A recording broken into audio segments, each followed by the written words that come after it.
안녕하십니까. 파이널 D-강의 홍진걸입니다. 자, 여러분, 내일 또 시험이 다가왔는데 준비를 많이 되셨는지요? 네, 저와 함께 내일 있을 시험에 대해서 핵심을 잘 공부해 보도록 하겠습니다. 자, 역시 준비된 문제 보시면서 파이널 특강, D-1 특강 시작합니다. 자, 첫 번째 파트 5 문제 준비했습니다. 파트 5 문제 저와 함께 보면서 파트 5의 핵심, 최신 트렌드 이런 것들을 저와 함께 살펴보도록 하겠습니다. 자, 첫 번째 문제입니다. For more information, 더 많은 정보를 원하시면 please visit our website, 우리 웹사이트에 방문해 주십시오. 그 다음에 이런 식으로 그죠? 웹 주소가 나와 있어요. 그죠? 그래서 주소가 나왔다는 게 중요하죠. 그러니까 토익에서는 크게 두 가지 주소가 나올 수가 있는데 이런 식으로 웹 주소가 나올 수 있고요. 아니면 실제 주소가 나올 수도 있죠. 그럼 과연 우리는 주소가 나왔을 때 앞에 어떤 전치사를 써야 하는가? 그죠? 주소 그러면 일단 장소를 떠올리게 되고 장소나 주소 앞에는 과연 어떤 전치사를 써야 하는가? 그런 문제죠. 그때는 뭘 쓴다? at을 쓰는 거죠. 근데 우리가 이 at을 많이 봤어요. 그죠? 우리가 왜냐면 실질적으로 그 이메일 주소 같은 거 할 때 이런 표현을 많이 쓰죠. 이렇게. 여기 이제 at인데요. 이걸 가지고 이제 골뱅이 그러신 분들 계신데 사실 at이라고 발음하셔야 되고 영어에서 at이라는 것은 뭐다? 정확한 장소 혹은 정확한 시점, 정확한 전치사인데 장소나 시점에 쓰이는 거죠. 그래서 아주 정확하게 이렇게 인터넷 웹 주소가 나와 있고 그렇기 때문에 정답이 at이 되는 거죠. 근데 이 문제의 핵심이 있어요. 이 문제 함정이 있는데 제가 이 문제를 낸 포인트는 뭐냐면 바로 to입니다. 선생님, to는 왜 안 됩니까? 라고 질문을 하실 수 있습니다. 우리 학생들이 많이 질문하시는 거예요. 선생님, at이 답이면 왜 to가 안 됩니까? 그러니까 사실 이제 이 문제는 at이랑 to의 어떤 대결인 거지. 왜 at이 답이 되고 왜 to가 답이 되고 이게 헷갈릴 수가 있죠. 한번 예를 들어 볼게요. 시점 가지고 at 9 o'clock 그럼 9시라는 뜻이고요. to 9 o'clock 그러면 9시로 9시까지라는 뜻이 있죠. 그러니까 from 9 to 5 9시부터 5시까지 그럴 수 있죠. 그럼 9시까지 9시에 둘 다 말이 된다는 얘기죠.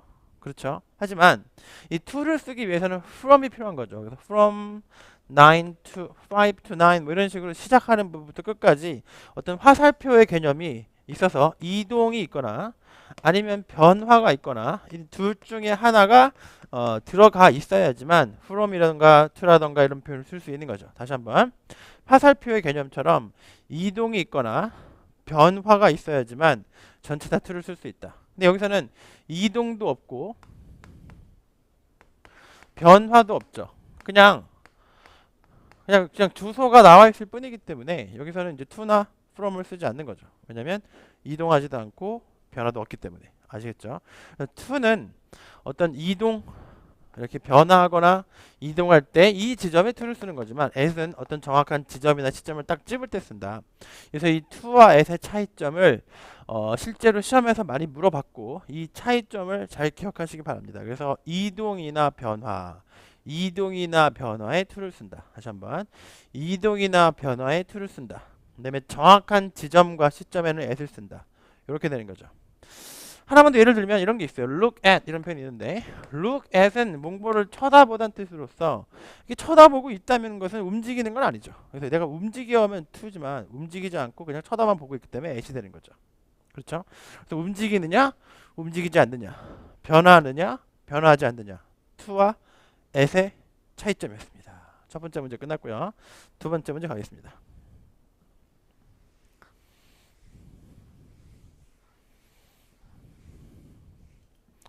자, 102번. All of the participants are expected to arrive at the entrance 9 a.m. 방금 공부한 것처럼 시점이 나왔어요. 이번에 시점. 그럼 시점이 나왔으니까 at이 답이겠네라고 생각했는데 보기 at이 없어요. 그렇죠? 조심하셔야 돼요. 시점이 나왔다고 무조건 at이라고 볼 수도 없어요. 왜냐면 시점의 그 전체사도 있지만 어떤 그 시각을 말하는 표현도 있지만 시점의 전체사가 따로 있어요. 그래서 시점의 전체사가 뭐가 있냐면 since나 until이라는 표현도 있고 그 다음에 from이나 to라는 표현도 있어요. since부터 until까지, from부터 to까지. 그 다음에 after와 before란 표현도 있고요.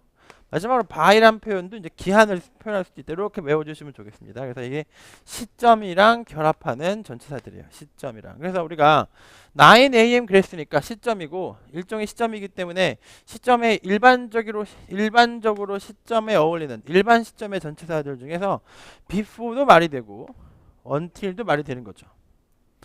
근데 플러스 여러분이 여기서 한 가지 더 공부하셔야 되는 게 어떤 정확한 시점이 따로 있어요. 정확한 시점. 정확한 시점은 뭐냐면 언제부터까지 이런 개념이 아니라 딱 찝는 거죠. 그래서 정확한 시점은 at이랑 on이랑 in을 추가로 공부하셔야 되는데 at은 딱 시각에만 쓰고요. on은 요일이나 날짜에만 쓰고요. in은 계절이나 월이나 연도에 씁니다. 그래서 요 하나 둘 셋 넷 다섯 여섯 일곱 개와 하나 둘 셋 세 가지 합쳐서 10가지가 되는데 정답률이 높은 건 이쪽이죠. 왜냐하면 일반적으로 시점이라고 생각이 되면은 모두 다 어울리기 때문에 그렇죠. 하지만 얘는 조금 더 구체적으로 가리는 거죠. 예를 들어서 이렇게 된다는 얘기죠. 9시란 말이 있어요.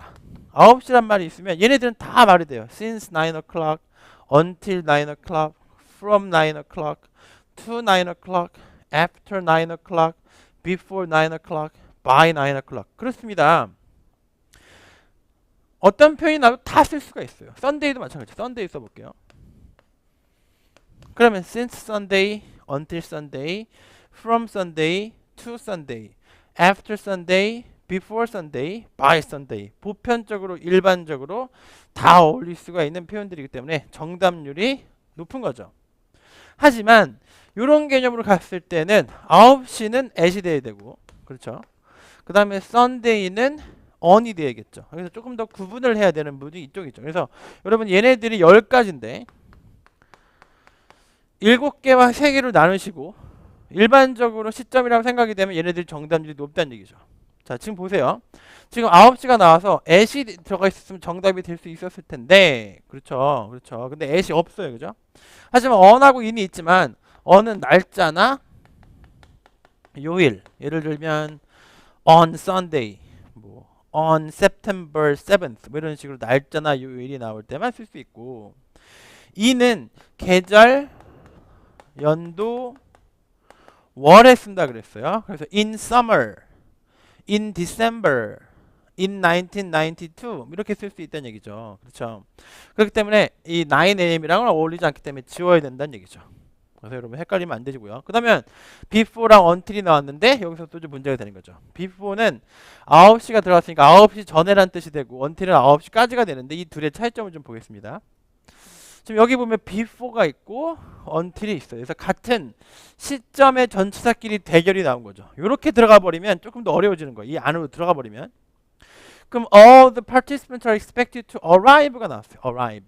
이게 포인트죠. arrive. 도착하다가 나왔는데 도착하다는 동사랑 어울리는 게 before일까 until일까? 이 before랑 같이 쓸 수 있는 게 by거든요. 그렇습니다. 사실 이 문제는 by와 until을 묻는 거랑 마찬가지인 거죠. by하고 before하고 비슷하고요. until하고 차이점을 물어보는데 until은 어떤 것이 계속 이어지는 거지. 계속 이어지다가 여기까지 끝나는 게 until이고요. by는 어느 기준이 있는데 이 안으로만 들어오면 되는 게 by인 거죠. 오케이? 자, 그래서 이거를 여러분이 뭘로 예를 들어보면 되냐면 이거를 그림의 어떤 개념으로 보셔야 되는데 until은 어떤 오의 상태가 계속 유지되는 거야. 예를 들어서 잠을 잔다고 칩시다. 그럼 난 지금 잠을 자고 있고 계속 잠을 자고 난 지금도 자고 있고 계속해서 잠을 자는데 아침 9시까지 잠을 잤어요. 그러면 이 자는 상태가 계속 유지되는 거죠. 유지. 근데 by라는 것은 안 하고 있는 상태에서 이 안까지 하기만 하면 되는 거죠. by는 기준이 있는 거죠. 기준. 오케이? 그래서 이 기준이라는 게 뭐냐면 기준이 by고 유지가 until인데요. 어떤 차이가 있냐면 until은 O의 상태든 X의 상태든 똑같이 유지가 돼야 until이고요. by는 기준만 있는 거지 실질적으로 뭐가 벌어지진 않는 거지. 그래서 어떻게 포인트가 뭐냐면 이거예요. 지각이 가능하냐 아니냐가 바이를 쓸 수 있는 거죠. 지각이 가능하니까 이 기준의 바이, 이 기준이 바이가 돼서 이 기준을 넘어가냐 넘어가지 않느냐 따질 수가 있는 거죠. 지금 도착하다라는 동사의 경우는 기준을 넘어가면 지각이 될 수가 있겠죠. 예를 들어서 9시까지 도착을 해야 되는데 넘어가 버리면 지각이 되죠. 그럴 때는 바이를 쓰는 거죠. 오케이? 그래서 기준이 될 때 바이를 쓰는 거죠. 여러분 예를 들어서 학교에 몇 시까지 가야 돼요? 9시까지 가야 돼요? 그럼 9시를 넘어가면 지각이죠. 그럴 때는 무조건 바이인 거죠. 넘어갔을 때 넘어가면 안 되는 게 바이죠. 그럼 언틸은 뭐냐면 이거죠. 언틸은 예를 들어서 뭔가 하는 걸 계속 유지하는 거죠. 유지. 이게 유지의 개념을 보시면 돼요. 유지. 제일 좋은 게 이런 동사죠. last 이런 동사. 지속하다. 오케이? 지금 7시야. 근데 영화가 시작했어. 그럼 이 영화 언제까지 지속돼요? 언제까지 유지돼요? 그러면 7시에 시작한 영화가 9시까지 유지되죠. 그러면 계속 9시까지 영화가 유지되는 거지. 그러니까 상태가 유지되는 거를 우리가 until이라고 하는 거죠. 그래서 유지라고 해석하시면 돼요. 유지. 뭔가가 O의 상태든 X의 상태든 유지되는 게 until이다. 유지. 유지되는 것, 기준이 되는 것. 그래서 정리하겠습니다. 좀 어렵죠? 그래서 until하고 by의 차이점인데 지금 이 여기서는 before가 by의 의미를 쓰였고요. 얘네 둘의 차이점이 뭐다? until은 유지되는 거고 by는 기준이다 라고 여러분이 이제 정리를 해주셔야 돼요. 근데 until은 O의 상태가 유지가 되든 X의 상태가 유지가 되든 똑같은 상태가 변함없이 쭉 유지되는 걸 until이라고 하고 by는 이 by랑 before는 이 기준을 넘어가면 지각이 되는 거죠. 그래서 넘어갈 수 없는 기준이 될 때 우리가 before나 by를 쓰는 거죠. 그리고 외우는 방법도 있어요. 이게 뭐지? 이게 유지? 그래서 until은 유지다라고 외우시면 돼요. 뭐 until의 첫 자가 유니까 유지라고 외우시면 되겠습니다. 그래서 여러분이 이게 유지인지 기준인지 이런 문제 나오면 이게 유지인지 기준인지만 따져보면 돼요. 그러니까 내가 엔트런스에 도착하는데 9시까지 도착해야 되는 게 유지일까요? 기준일까요? 9시를 넘기면 안 되겠죠? 도착 시간이. 그래서 이거는 by나 before가 답이 돼야 되는 그런 문제인 거죠. 그래서 결론은 until은 유지고 by는 기준인데 102번 문제는 9시가 기준이었고 이 9시를 넘어가면 지각이 되고 by란 말 대신에 뭘 쓸 수도 있다?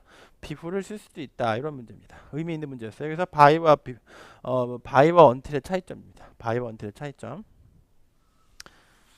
그래서 동사에 따라 좀 어느 정도 정해져 있는데 무슨 얘기냐면 arrive라는 동사가 나오면 100% until이 안 되는 거죠. arrive를 유지할 수는 없잖아요. 그래서 동사를 보시면 arrive처럼 뭐 도착하다 혹은 뭐 제출하다 submit 혹은 제출하다 도착하다 혹은 뭐를 쓰더라 뭐 send 보내다 이런 것들 혹은 deliver 배송하다 이런 표현들은 기준이 있죠. 어느 기준 안으로 간다 그랬기 때문에 얘네는 100% by를 쓰는 것이고 last라던가 혹은 뭐 remain이라던가 어떤 말 그대로 유지하다 동사들은 뭘 쓰는 거예요? until을 쓰는 거죠. 그래서 동사마다 by가 답인지 until이 답인지가 정해진다. 다만 by 대신 뭘 쓸 수 있다? before를 쓸 수 있다. 이렇게 정리하시면 되고요. 또 한 가지 추가하자면 여기 not이 들어가면 부정이 되면서 무조건 not은 유지예요. 부정은 항상 유지이기 때문에 not이 들어가면 by가 불가능하고요. not이 들어가면 어떤 동사가 되든 간에 100% until입니다. 왜냐면 계속 아닌 게 유지되니까. 그래서 until까지 계속 아닌 게 유지되다가 until부터 되는 거죠. 그래서 until이라는 거는 그림상으로 봤을 때 계속 O의 상태에 있다가 until까지만 오고 그 다음부터 X가 된다던가 계속 X 상태에다가 until까지만 X고 그 위로 O가 된다던가 이런 식으로 전환되는 시점이 until인 거지. 오케이? 그래서 not until이라는 부분이 그래서 유명한 거예요. 그래서 I will not eat anything. 나는 아무것도 먹지 않겠다. 그럼 부정이지만 여기다가 until tomorrow 그러면 내일까지는 아무것도 먹지 않겠다는 얘기는 계속 아무것도 안 먹는 게 내일까지다가 내일이 되면 먹기 시작한다는 얘기죠. 그러니까 내일 먹겠다는 얘기인 거지. 그러니까 until이라는 것은 not until도 되게 유명한 게 시험에서 not이 나오면 until이 상당히 확률이 거의 90% 이상인데 not until이 뭐야? 계속 아닌 상태가 until까지만 유지되는 거지. 부정의 상태가 until까지만 유지되다가 until을 만나면 그때부터 먹는 거죠. 긍정이 되는 거죠. 그래서 not until이라는 표현은 until부터 시작된다는 얘기가 되는 거죠. 오케이. 그래서 좀 어려운 개념이었는데 여러분 너무 어려우시면 한국말로 공부하세요. 마무리하겠습니다. 뭐가 마무리일까요? 다시 한번 여러분 시간이 좀 필요합니다. 이게 우리나라 말이 없기 때문에 좀 헷갈리는데 다시 한번 정리하면 by가 before하고 여기서는 같은 개념이고 얘는 기준이라고 했고요. until은 뭐라고 했어요? 유지라고 했어요. 그래서 같은 상태가 유지되면 until이고요. 어떤 기준이 되면 by가 되는 거죠. 한 가지만 더 예를 들자면 이 수업은 계속해서 유지되죠. 언제까지 유지되냐면 이따가 1시간 후까지 계속 유지되죠. 그러면 이 수업은 언제까지다? 1시간 후까지다 할 때는 until을 쓰는 거죠. 기준이 아니니까 그렇게 여러분 생각하시면 되겠습니다. 자, 102번 끝났고요. 다음에 또 기회가 되면 또 연습을 해봅시다. 자, 103번 갑니다. 103번은 이런 문제네요. blank, you log on to the web page. 또 you can change your special personal information 이렇게 나왔네. 자, 이 문제는 이렇게 수식어가 되는 게 포인트죠. 컴마까지 부사절, 접속사를 쓰는 문제가 되겠습니다. 접속사. 접속사가 뭐냐? once밖에 없어요. 이 once가 접속사가 된다는 거 사실 자체가 아주 최근에 중요한 트렌드죠. once 주어 동사. 일단 주어가 동사하면 이런 뜻이죠. once 주어 동사. 일단 주어가 동사하면. 그래서 일단 당신이 log on to the web page. 웹페이지에 로그온을 하면 you can change your personal information. 일단 로그온부터 해야 당신이 개인 정보를 바꿀 수 있다. 오케이? 그래서 once가 접속사라는 사실은 상당히 중요합니다. 근데 이게 토익에서 갖는 의미가 뭐냐면 once가 부사도 가능해요. 그러니까 once는 부사일 때 무슨 뜻이냐면 한 번 이런 뜻이거든요. 그러니까 부사일 때는 한 번이라는 뜻도 있는데 부사하고 같이 이렇게 돼버리니까 꼭 부사 문제처럼 보이게 만들려는 속임수가 있는 거죠. 오케이? 그래서 이 문제는 접속사이기만 하면 되는데 A, B, C, D 중에 접속사가 once밖에 없는 거죠. 나머지도 부사인 거지. 얘는 부사, 얘도 부사, 얘는 동사죠. 플레이즈도 동사도 있고 부사도 있고 동사. 기쁘게 하다. 얘는 뭐 부사, 뭐 접속사 될 수 있는데 여기서는 once가 들어가야지만 주어 동사랑 만나서 수식어가 되는 거죠. 오케이. 제가 알고 있는 영어 동요 중에 이런 게 있어요. Once I caught a fish alive. 이런 동요가 있어요. 뭐 1, 2, 3, 4, 5 Once I caught a fish alive. 이런 노래 있어요. 6, 7, 8, 9, 10 Then I let him go again. Why did you let him go? 이런 노래가 있어요. 그래서 그 노래 보면은 이만큼이 부사절인 거지. 그러니까 미국에서는 아주 뭐 4살, 3살짜리 애들도 once가 접속한 걸 알 수 있는 거지. Once I caught a fish alive. 내가 산채를 고기를 일단 잡았는데 이런 뜻이죠. once 주어 동사. 그래서 once가 주어 동사가 나올 수 있는 접속사라는 거. 그러니까 once 나오면 once 주어 동사, 컴마 주어 동사. 자, 그래서 접속사를 찾는 문제였습니다. 103번 끝. 네, 4번 보겠습니다. The paintings are so blank and detailed that people find them hard to maintain. 너무너무 뭐뭐해서 그리고 또 뭐뭐해서 that 결과적으로 사람들이 그것들이 유지하기가 힘들다고 느낀다. find가 아주 중요하죠. find 출제 포인트. find 목적어 형용사. find 목적어 형용사. 목적어가 형용사라고 느끼다. 이게 출제 포인트죠. 이 부분이 나올 수가 있죠. 그래서 그것들이 paintings 그림들이 뭐 하기 어렵다? 유지하기가 어렵다고 생각한다. 왜 유지하기 힘들까요?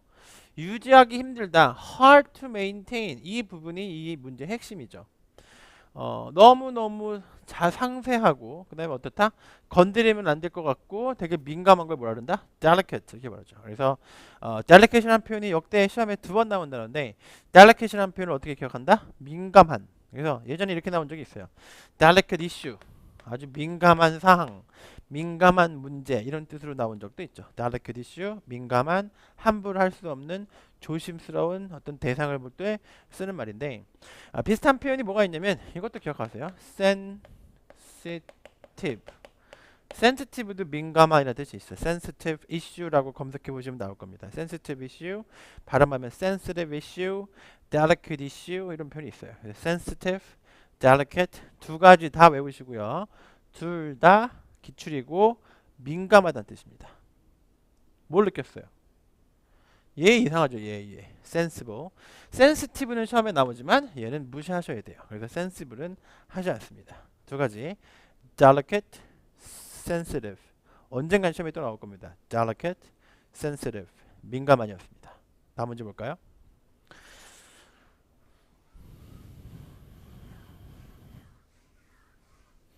자, 105번. The restaurant is well known for 출제 포인트죠. 뭐뭐로 알려져 있다. well known for 뭐뭐로 알려져 있다. It's blank로 알려져 있다. atmosphere가 포인트죠. 이렇게 형용사하고 명사하고 만나면 얘가 제일 포인트가 되는 거지. 그래서 atmosphere가 뭐냐면 대기권 이러면 곤란해요. 대기권이 아니라 분위기라는 뜻으로 비슷한 표현은 mood 이런 표현이 있죠. mood. 그래서 어떤 분위기로 유명하다. pleasant냐, pleased냐 이 문제는 이 문제죠. pleasant와 pleased냐. 자, 105번은 무슨 문제냐면요. 시험에 형용사를 출제할 때 사람용이냐 아니면 사물용이냐 이거를 많이 출제하고 한국 학생들이 요거에 상당히 약하죠. 그래서 형용사를 공부하실 때는 요거를 구분해야 되는 경우가 있어요. 지금 이 경우는 pleasant는 주로 사람보다는 pleased가 꼭 사람한테 꼭 써야 되죠. 플레전트는 사람 사물 다 쓸 수 있는데 토익에서는 사람한테 쓰기 힘들 거야. 그래서 사물이라고 보시면 되겠죠. 그래서 플레전트와 플리즈드는 사람용이냐 사물용으로 구분이 되기 때문에 똑같은 형용사라도 이렇게 사람용과 사물용을 구분하셔야 되는데 그런 문제가 되겠습니다. 그래서 atmosphere는 사람 이름 치고도 멋있죠. 사람이 아니겠지. 그래서 분위기란 뜻이니까 분위기에 어울린 말은 B가 되는 거죠. pleasant atmosphere. 상쾌한 분위기 좋다는 얘기죠. 즐거운 분위기, 뭐 유쾌한 분위기, 이때 pleasant atmosphere라고 쓰는 거죠. 어떤 게 시험에 나왔었냐면 이런 게 나왔었어요. relaxing이 나왔었어요. relaxing. 시험에 실제 나온 건 relaxing이었어요. The relaxing atmosphere 그러면 편안한 분위기였던 거지. relaxing atmosphere. 오케이? 그럼 사람한테 뭐라고 썼겠어요? relaxed. 편안한 뭐 relaxed. relaxed 이렇게. 그래서 ed로 끝나면 사람이고 ing로 끝나면 사물이고 이런 게 좀 있어요. 그죠? 그런 것 중에 또 뭐가 있냐면 지금 이런 거 있죠. interested ed로 끝났네요. 그러면 사람. interesting ing로 끝났네요. 그러면 사물 이런 게 있어요. 이런 거를 하나하나 차근차근 외워가시면 되고요. 토익에서는 나오는 내용이 맨날 똑같은 거 아실 거예요. 여러분이 그거를 캐치해 나가셔야 되는데 함정도 정해져 있어요. 함정도. 이걸 뭐라고 그러냐면 감정동사라고 하는데 감정에 관련된 동사가 나오면 여러분 어떻게 가시는 거야? 사람 쪽이 PP고 사람이 아닌 쪽이 ING다라고 가셔야 돼요. 그래서 여러분이 알고 있는 제일 대표적인 표현이 뭐다? interested, interesting. 그래서 이걸 어떻게 공부하시면 좋냐면 I am을 붙이고요. 사람 쪽에. 사물 쪽에 뭘 붙이는 거예요? it, is를 붙이는 거지. 결론적으로 I am interested. It is interesting. 이렇게 외우시는 거예요. I'm interested. It's interesting. 한번 해보세요. I'm interested. It's interesting. 이런 것들이 나올 때마다 I am, it is 이렇게 붙여서 암기하시면 정리가 될 거고요. 어차피 토익에 나오는 내용이기 때문에 싹 다 외우셔야 돼요. 이런 것들은 여러분이 800점대 갔을 때 혹은 850점 갔을 때 아주 중요해집니다. 오케이? 그래서 함정이 정해져 있는데 형용사의 경우는 이렇게 사람용과 사물용을 구분하는 거죠. 이렇게 정리해 볼게요. 그럼 명사 문제는 뭘 낸다 요즘에? 핫한 트렌드. 제가 항상 강조하는 거 뭐예요? 가산명사와 불가산명사. 여기 800점대 되면 고민되는 거지. 가산명사와 불가산명사. 자동사와 타동사, 사람용 형용사와 사물용 형용사, 동사수식어와 동사수식 부사와 형용사 수식 부사, 이런 식이 되는 거죠. 그래서 여러분이 그 중에 하나를 보죠. 그러니까 오늘 차차 저와 함께 공부하시면서 이 네 가지 패턴을 같이 공부할 텐데, 다시 한번 가산, 불가산, 명사, 사람용, 사물용, 형용사, 그 다음에 자동사와 타동사, 그 다음에 동사수식 부사와 형용사수식 부사, 이런 것들을 이제 공부해 나가시면 되는데, 그 중에 한 문제를 보셨습니다. 형용사는 항상 그런 거 조심하셔야 돼요. 그래서 토익에서는 사실 이 품사가 있고요. 그 다음에 이제 문법이 있고요. 그 다음에 이제 의미가 있는데, 이 세 가지 요소를 가지고 문제를 만드는 거예요. 그래서 어떤 문제는 품사 문제고, 어떤 문제는 문법 문제고, 어떤 문제는 의미 문제가 있는데, 여러분이 언제 많이 틀리시는지 아세요? 여러분은 언제 틀리냐면, 이럴 때 제일 많이 틀려요. 얼핏 보면 품사 문제인데 알고 보니까 의미 문제야.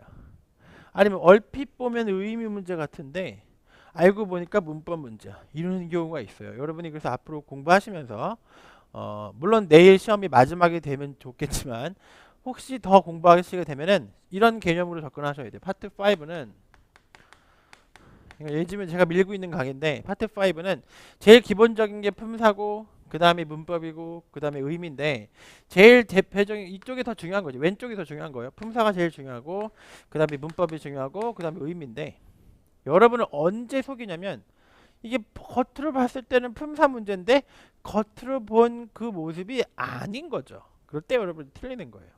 뭔 말인지 알겠죠? 그래서 그런 문제를 조심하셔야 되는 거죠.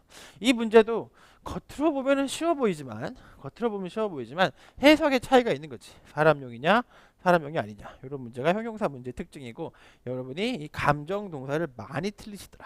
그래서 많은 감정 동사를 정리하시는 게 중요하더라. 그렇습니다. 자, 다음 문제 볼까요?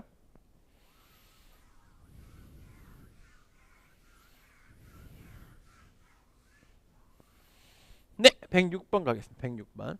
THX Incorporated라는 회사는, 그 다음에 부사, 그 다음에 동사, 7 different branches worldwide, 운영한다 7개의 다른 지점들을, 부사입니다.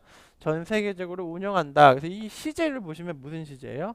현재 시제죠. 그래서 현재 시제에 어울릴 수 있는 부사는 currently죠. 누가 봐도 currently죠. 자, 106번에서 제가 하고 싶은 얘기는 이렇습니다. 부사 문제는 워낙 부사가 동사를 수식하는 말인데 부사가 많고요. 그 다음에 수식하는 말이기 때문에 이게 너는 답이고 너는 답이 아니야가 명확하게 구분이 안 될 때가 많아요. 예를 들어서 run quickly가 맞느냐, run fast가 맞느냐, 오케이? 혹은 run 뭐 joyfully가 맞느냐, 뭐 여러 가지 부사를 쓸 수가 있어요. 근데 다 맞아요. 왜냐면 어차피 내가 행복하게 달리든 빨리 달리든 늦게 달리든 다 맞아요. 맞다 틀리다의 문제가 아니란 얘기죠. 그러면 의미로는 부사가 답이다 아니다가 되게 힘들란 얘기예요. 의미로. 예? 이해했어요? 동사하고 부사하고 짝이 이거는 의미상 안 됩니다라고 하기 되게 힘들어요. 그렇죠? 그럼 사실 이 문제가 그럼 의미 문제인 것인가? 지금 동사와 부사를 묻는 이 문제가 과연 의미 문제인 것인가?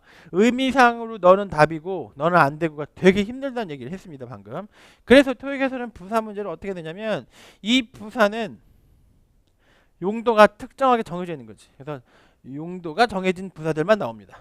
이름하여 용도가 정해진 부사들을 제가 수업 시간에 강의하는데 한 40개 정도 외우시면 돼요. 40개 정도 외우시면 어느 정도 이제 잡힙니다. 용도가 정해진 부사들. 한 예를 들어 볼게요. 예를 들어서 approximately 이런 많이 보셨어요. 얘는 용도가 한 가지로 딱 정해졌는데 그 용도란 것이 무엇이냐? 숫자를 수식한다 라고 용도가 정해진 거예요. 네? 그러니까 용도가 정해졌기 때문에 얘는 숫자가 나오면 답이고 아니면 답이 아닌 거야. 그냥 완전히 딱 갈리는 거지. approximately라고 발음하는데, approximately는 숫자 나왔어? 답. 숫자 안 나왔어? 오답. 이 정해진 거예요. 용도가 정해져 있으니까. alright? 그래서 currently는 현재 시제이거나 현재 진행 시제일 때 답이 되는 거고요. 시제의 부사예요. previously는 과거나 혹은 현재 완료에 답이 되는 거죠. 왜냐면 얘는 예전이라는 뜻이 일단 지나간 시제가 돼야 되는 거죠. 그래서 previously는 과거나 현재 완료에 쓰이고 얘는 또 시제인데 얘는 미래에 쓰이죠. 왜냐면 곧 이런 뜻이니까. 얘와 함께 그런 부사가 누가 있어요? soon 이런 게 있는 거지. 그러니까 currently는 현재나 현재 진행. approximately는 숫자. previously는 지나간 시제. shortly는 미래 시제. 요렇게 보는 거죠. 그래서 딱딱딱 정해져 있기 때문에 이게 이제 과거 시제였다 칩시다. 그러면 바로 답이 3가 되는 거지.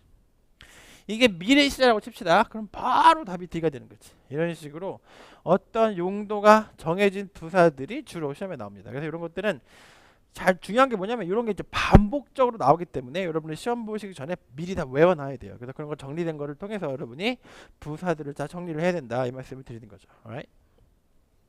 그래서 현재 시제인 게 중요했고 정답이 A였다. 그래서 부사 문제는 막연하게 의미로 내는 경우가 거의 없고 이런 식으로 이 부사는 이런 용도, 이 부사는 이런 용도, 이 부사는 이런 용도 이렇게 정해져 있더라. 그래서 0단계 보면 제 홈페이지 보시면 자료실이 있는데 거기 보면 제가 특정 용도의 부사들이라고 올려놓은 자료가 있어요. 그거를 보시면 이걸 다 정리하실 수가 있습니다. 오케이? 그래서 특정 용도의 부사를 보셨습니다.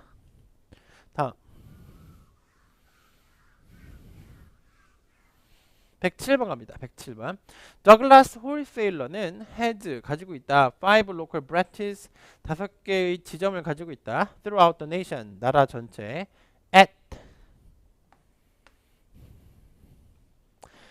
blank customers can purchase fresh foods. at이란 표현이 나왔죠.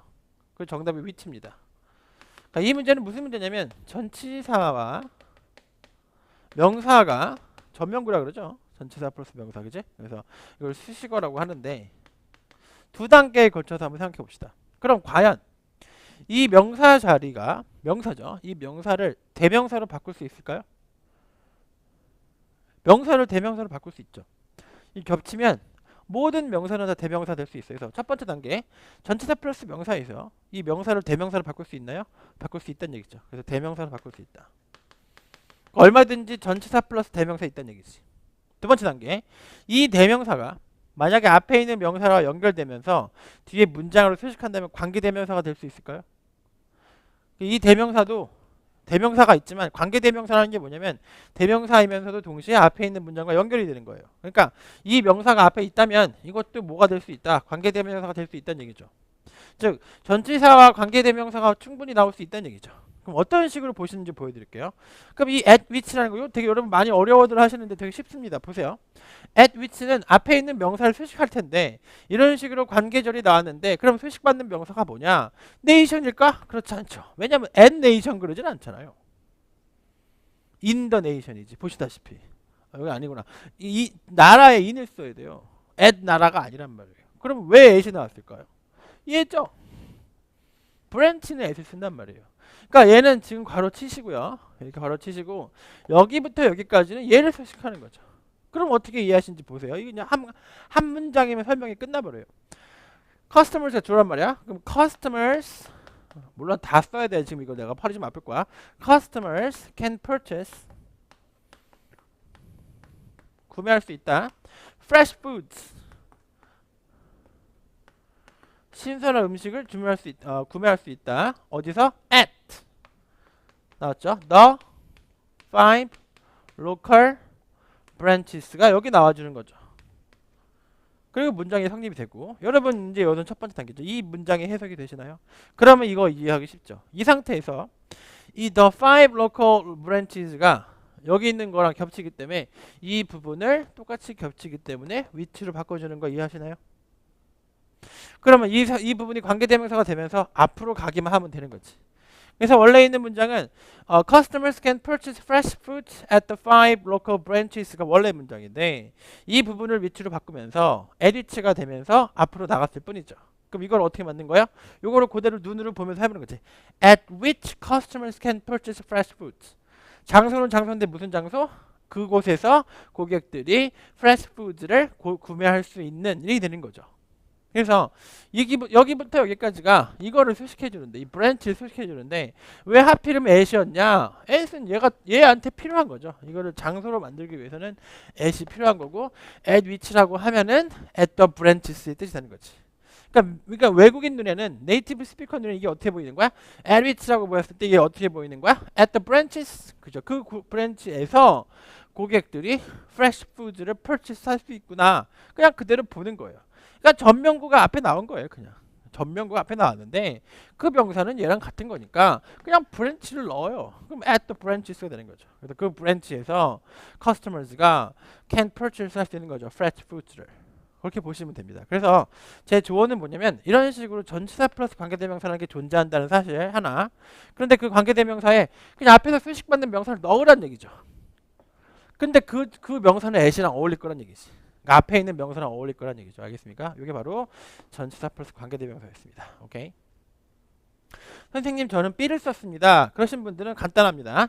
이 at이 없었으면 그때는 where가 가능한 거지. 어차피 왜냐면 where라고 해부르면 이렇게 꼭 at 이 위치처럼 그냥 그곳에서가 되는 거니까 전치사가 없었으면 명사도 필요 없고요. 이 전체적으로 그냥 부사로 at이 없었으면 where가 답이 될 수 있었다. 이런 난이도 높은 문제였습니다. 제가 문제 수가 얼마 안 되는 대신 이번에는 이제 제가 어떤 의도로 만들었냐면 뭐 이렇게 쉬운 문제 많이 풀자 그런 주의가 아니라 이런 평상시에 공부 많이 하셨으니까 함정을 피하자가 눈치채신 분 눈치채셨겠지만 그게 오늘의 주제예요. 함정을 피하자. 그래서 이런 식으로 전치사 플러스 관계대명사가 최근에 나왔었는데 또 나올 수 있기 때문에 제가 설명을 드렸습니다. 전치사 플러스 관계대명사가 나오면 앞에 있는 명사 하나를 그냥 넣으시면 된다. 잊지 마세요.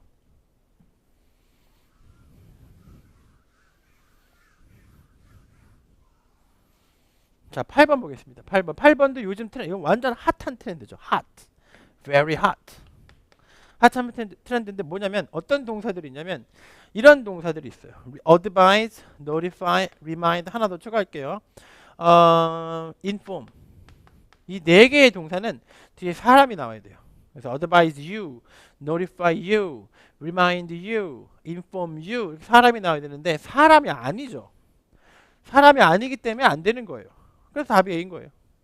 그래서 여러분이 advise, notify, remind, inform을 외우시고 사람이 나오면서 에게라고 해석이 되지 않으면 여러분이 이 단어들을 쓰시면 안 되는 거예요. 그래서 요즘에 가장 핫하게 많이 나온 게 누구다? notify인 거지. notify는 에게라고 해석이 되는 사람이 목적어가 돼야 돼요. 그리고 나서 누구누구에게 뭐뭐라고 알려주다는 뜻들인 거죠. 알겠습니까? 얘네들을 외우는 방법이 있는데 트레인 동사라고 외웁니다. 기차죠.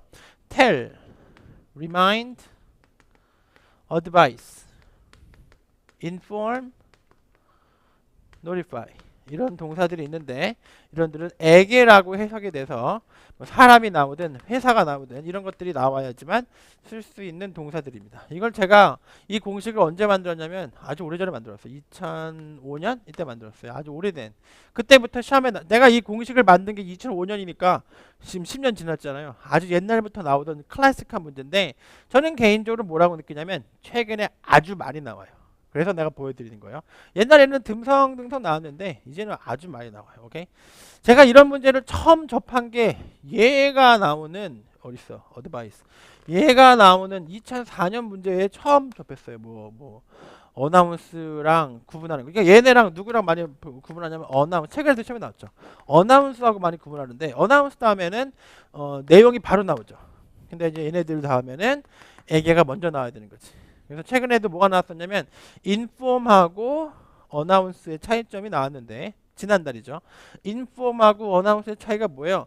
공통점은 뭐예요? 누구누구에게 뭔가 정보를 준다는 뜻이지. 근데 차이점이 누구예요? 얘는 사람이 나온다는 얘기지. 사람이 안 나올 수도 있는데 제가 단순화시키려고 사람이라고 거의 대부분 사람이 나오거든. 사람에게 뭐뭐를 알려주다는 인폼인데 어나운스는 내용이 나오고 그 다음에 사람이 나온다는 얘기. 사람이 안 나올 수도 있고. 그래서 목적어의 차이가 있는 거지. 트레인 동사에 대해서 설명을 좀 드렸습니다. 그런 문제가 되겠습니다. 108번은. 그리고 이제 가급적이면 release information 이렇게 외워주시면 좋겠죠. release information, 정보를 공개하다. release는 정보를 공개하다 내지는 제품을 출시하다 이런 두 가지 뜻으로 보시면 돼요. 새로운 정보를 공개하다, 새로운 제품을 출시하다. 어쨌든 새로운 게 나오는 걸 공개하는 걸 release라고 합니다. 109번 Mr. Kawasaki is considered 간주된다. blank the leading entrepreneurs in the country. 이 부분이 포인트죠. 그리고 이 부분도 포인트죠. 이게 이제 고등학생 과정 중에 이런 게 있어요. one of the 최상급 복수명사. 그래서 중학생들도 배웁니다. one of the 최상급 복수명사가 그 서양 사람들이 좋아하는 표현 중에 하나예요. one of the 최상급 복수명사. one of the 최상급 복수명사. 이걸 우리말로 해석하면은 가장 뭐뭐한 것들 중에 하나이다. 이렇게 되는 거지. 예를 들어서 무슨 얘기를 들까? 예를 들어서 되게 아름다운 섬이 있어. 그럼 우리나라 사람들은 와 진짜 아름다운 섬입니다. 혹은 뭐 정말 최고로 아름다운 섬입니다. 정말 너무 아름다운 섬입니다. 이렇게 말하지만 영어식으로는 뭐라 그러냐면 one of the most beautiful islands in the world 이렇게 말해요. 그러니까 그런 표현이 있는 거지. 그러니까 가장 최고라고 하진 않고 최고 중에 하나, 그냥 최고 중에 하나 이런 말 쓰는 거지. 이게 우리말로 바꿔볼게요. 예를 들어 맥주를 딱 마셔. 진짜 맛있는 맥주가 있어. 그 맥주를 딱 마셔. 우리도 야 이거 최고인데? 이 맥주 최고인데? 이래버리잖아요. 우리나라는 진짜 최고가 아니잖아. 사실은. 영어로 뭐야? 이거 최고들 중에 하나인데? 이렇게 말하는 거야. 최고들 중에 하나인데? 그게 뭐 원어보다 최상급 복수명사. 조금 더 솔직한 거죠, 영어가. 그러니까 여기서도 이 최상급의 기능을 하고 있는 것이 leading, 최고란 뜻이죠. leading은 기출입니다. 최고란 뜻이고, 그 다음에 복수가 entrepreneurs는 기업인이라는 뜻이에요. 그래서 최고의 기업인들 중에 하나라고 간주된다. 그래서 one of the를 쓰면 딱 맞겠지. one of the. 여기다가 one of the를 쓰면 맞겠죠. one of the leading entrepreneurs. 근데 one of라는 표현이 없네요. 그럼 one of the 그런 의미가 될 수 있는 게 누구다? among인 거지. among은 뭐뭐 중에 하나한테 쓰는 거죠. 그래서 among은 복수가 나오면서 뭐뭐 중에라는 뜻이 되는 거죠. among. 그래서 among이라는 표현이 one of the와 같은 그런 기능을 한다는 얘기죠. 그래서 요즘에 최근 들어서 많이 나왔는데 2014년 말하고 2015년 초에 나왔어요. one of the. 제가 기억나는 표현은 기출이 among the top 10이라는 표현이 나왔어요. 올해 초에. among the top 10 그러면 최고 탑 10개 중에 하나다. among the top 10. among the best. one of the best. among the best. among the best 복수명사. 오케이? 뭐 이런 거 해볼까? 나는 I am one of the best teachers. 선생님은 최고의 선생님들 중에 하나죠. 근데 이 one of란 말 대신 뭘 쓸 수 있다? among을 쓸 수 있다. 그럼 I am among the best teachers 이렇게 말할 수 있는 거죠. 그래서 이렇게 두 가지 다 시험에 나오기 때문에 둘 다 기억을 해주시면 좋겠습니다. 109번 끝. among 플러스 복수명사. 그리고 within 다음에는 복수가 안 나와요. within 다음에 단수가 나와요. 그래서 within 다음에 within the company, 뭐 within the 범위가 하나만 나오지 복수명사가 나올 수는 없지만 좀 헷갈리는 게 이런 식으로 10 days 이런 건 나올 수가 있지. 그럼 10일 이내라는 뜻인데 10 days는 실질적으로 복수가 아니기 때문에 확실히 구분이 가능할 겁니다. 그래서 within 얘기를 하자면 within은 범 위의 전치사고요. 범 위. 무슨 전치사? 범 위의 전치사고 범 위라는 것은 뭐다? 기간, 거리, 영역, 예산 이런 것들이 나오는 게 그 within의 특징이죠. 그래서 기간, 거리, 영역, 예산이라고 생각이 됐을 때만 within이 쓰시고요. 그냥 일반적인 복수명사가 나오면 within 절대는 안 되고 among이 답이더라. 그래서 원래 역사적으로 토익 역사적으로 within하고 among이 많이 만났었어요. 그래서 그거를 기억하시면 되겠습니다. 정답이 D였습니다. 지울게요.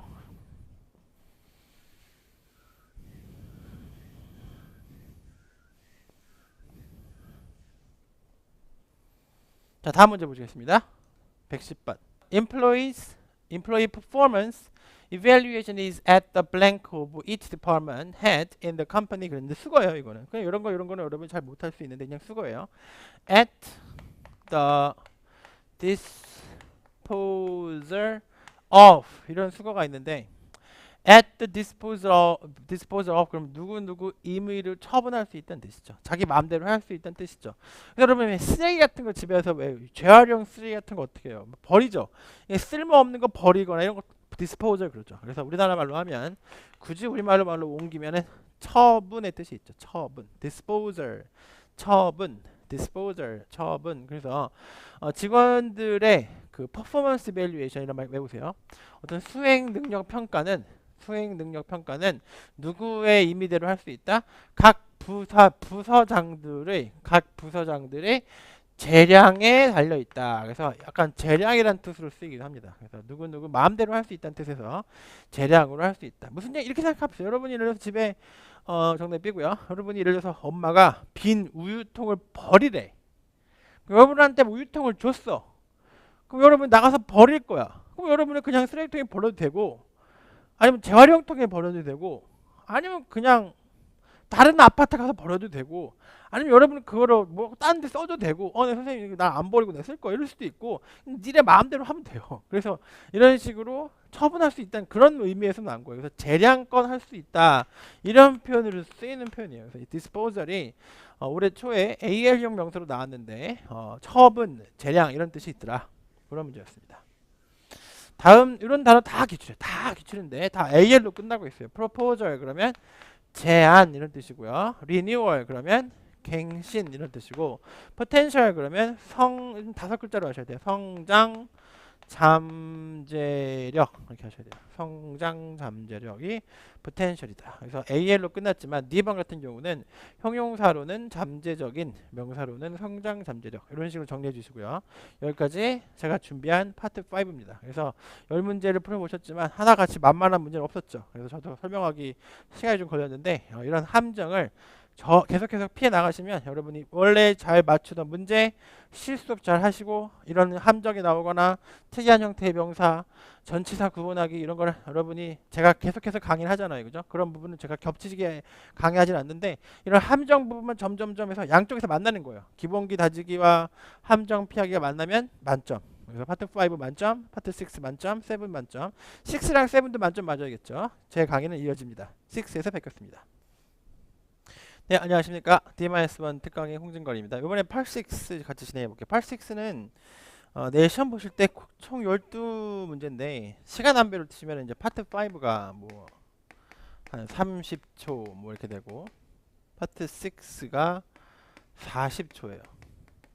파트 7이 50초고, 이제서야 제가 시간 안배 얘기를 좀 해드리네요. 좀 진작 들었어야 되는데 이런 식으로 평균적으로 맞춰서 시간 안배 해주시면 좋아요. 그래서 30초, 40초, 50초 이런 식으로 시간 안배 40문제, 뭐 12문제, 48문제가 돼서 조금 시간이 남게끔 이렇게 평균을 낼 수 있겠죠. 그래서 12문제가 나오는 8-6는 5랑 상당히 유사한 점이 있어요. 혹은 7하고도 좀 관련이 있고. 그러니까 파트 6라는 파트는 어떤 파트일까요? 파트 6는 5랑 7의 중간이에요. 그래서 5적인 면도 7적인 면도 있어요. 그래서 5 잘하시는 분, 7 잘하시는 분은 6도 잘할 수 있어요. 다만 이 강의를 들으셔야 돼요. 제가 오늘 딱 알차게 준비했는데 파트 6가 파트 5랑 딱 달라. 딱 다른 게 세 가지가 있어요. 딱 달라. 오케이? 그래서 완전히 5랑 다른 게 세 가지가 있어요. 그래서 실질적으로 파트 6가 출제될 때 한 지문에 세 문제가 딱딱딱 나오는데 이 세 개의 문제 중에 하나나 두 개는 5예요. 다시 말해 5랑 똑같은 유형이에요. 그래서 이 2대 1이든 1대 2든 6 문제로만 구성되는 일은 별로 없고, 하나 정도 두 개 정도가 5랑 껴 있어요. 그러면 실질적으로 전체 12문제 중에서 한 8문제 혹은 해서 한 7문제 정도만 6인 거죠.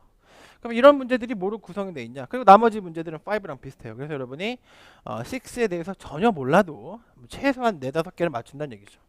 그럼 나머지 문제, 우리가 이제 목표가 만점이잖아요. 그러면 여러분이 뭘 보시면 딱 다른 어떤 6만의 유형, 6만의 유형을 배우시면 돼요. 그게 세 가지가 있어요. 첫 번째 어휘, 두 번째 시제, 세 번째 접속 부사.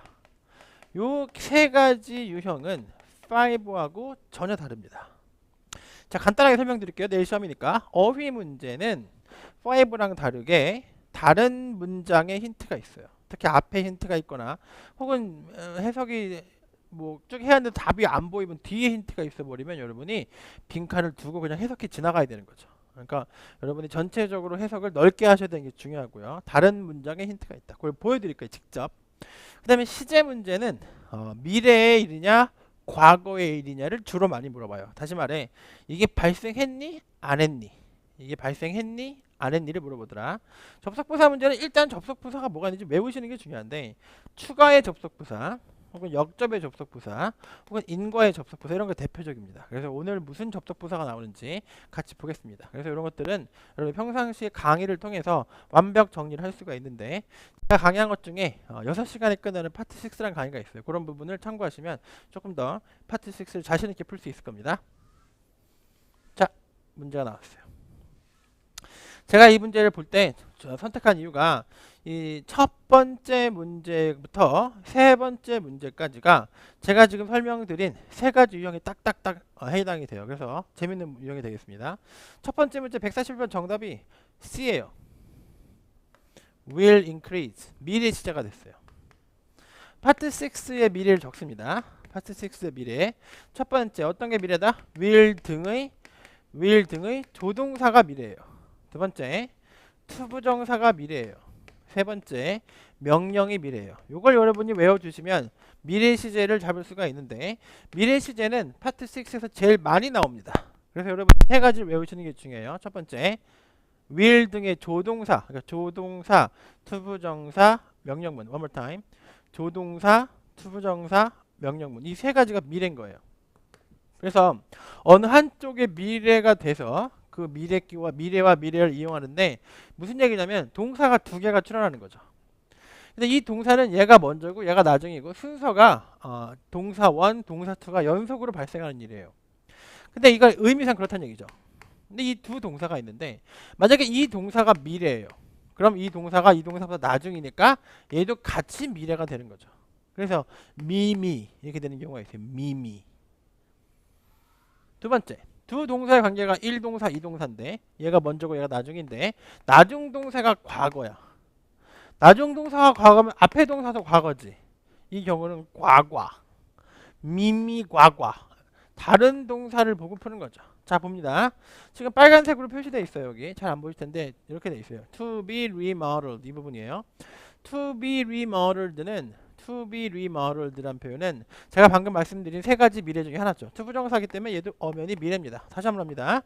파트 6의 미래, 조동사, 투부정사, 명령. 다시 한번 조동사, 투부정사, 명령. 이게 중요한 거예요. 그러니까 투부정사가 나오듯 미래가 됐고, remodeled랑 increase랑 보는 거지. 오케이? 자, 리모델이 되고 나서 이 스페이스 공간이 증가할 것이냐, 리모델이 먼저예요, 공간의 증가가 먼저예요? 거의 동시죠. 리모델을 하면서 공간이 늘어나겠지. 어떻게 보면 순서가 리모델이 먼저고 공간의 증가가 나중이죠. 그렇죠? 근데 여기서는 리모델이 아직 안 됐죠. 투부정사. 리모델이 될 것이다. 그럼 리모델이 미래니까 공간이 증가할 것이다도 미래가 되는 거죠. 그런데 토익의 파트 6의 미래 시제가 첫 번째 뭐가 있다? 조동사, will 등의 조동사. 두 번째 투부정사. 세 번째 명령이 있다고 방금 말씀드렸어요. 그죠? 또 썼어 지금. 어떤 식으로 했어요? 투부정사를 먼저 이용해서 앞동사를 썼더니 뒤에는 조동사가 답이 되는 거지.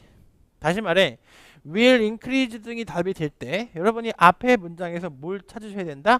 또 will을 찾는 게 아니라 명령이나 투부정사가 나올 것이다 라고 제가 찝어드리는 거예요. 그러니까 이쪽이 미래 시제면 이 앞문장에 명령이나 미래 시제가 있을 것이다. 앞부분에. 그래서 그 명령이랑 미래 시제보다 나중에 일이 될 것이니까 will이 될 거란 얘기죠. 재밌는 거죠. 그러니까 이 세 가지 미래 요소를 가지고 여러분이 섞어서 막 문제를 내는데, will이 아니라 to 부정사 will 혹은 명령문 will 이렇게 된다는 얘기죠. 그리고 마지막으로 여러분 조심할 게 뭐다? 이 동사와 이 동사는 서로 간에 순서가 관련이 있다는 얘기죠. 그래서 앞에 있는 동사와 뒤에 있는 동사가 관련이 없을 수가 없는 거지. 알겠습니까? 그래서 일부러 그렇게 내는 거예요. 그래서 투부정사가 나왔고 미래가 나왔습니다. 제가 이거를 밝혀낸 거는 꽤 한 거의 10년 됐어요. 옛날부터 제가 이걸 봤는데 그때부터 계속 이렇게 나오는 거지. 그래서 다만 미래의 종류가 세 가지인 거를 여러분한테 공개해 드립니다. 미래가 세 가지다는 거 절대 잊지 마세요. 그래서 여러분이 평상시에 문제 풀 때 투부정사 나왔네? 미래네? 명령이네? 미래네? 그러니까 여러분 너무 윌만 미래라고 보면 안 된다는 얘기예요. 투부정사도 미래고 명령도 미래인 거 절대 잊지 마세요. 두 번째 문제 갑니다. 정답이 C였고요. 두 번째 문제.